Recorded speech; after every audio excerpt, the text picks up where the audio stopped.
अस्सलामुअलैकुम वरहमतुल्लाहि वबरकातुहू। आरह भाई बागड़ियाँ कोना तुसीं मेरा चैनल वेंदे हो पे ते ए मलक जबरान साहब दी दुध दही दी दुकान है ते ए सारे को दूध लैन आया को दही लैन आया वे।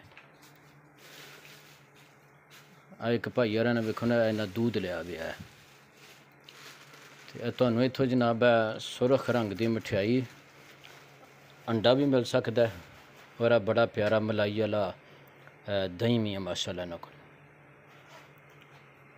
इत्थों तुहानू जनाब आर्डर ते नमक पारे बदाना और समोसे पकौड़े भी कढ़ देने दिन दे टाइम और दूध भी इन्हां दा बड़ा प्यारा हुंदा है। वेखो ना एक गाहक नूं दूध देन लगे ने नाल ही मलक शान अहमद ने ते गाह खलोते हैं सारे। सुबह सुबह का टाइम है तो लिहाजा आर्डर ते तुसीं शक्कर पारे नमक पारे बदाना वेखो एक गाहक नूं ना दूध देन लगे ने।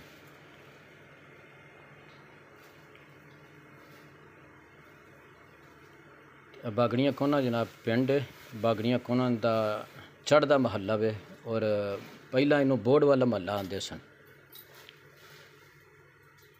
ते नाल भी एक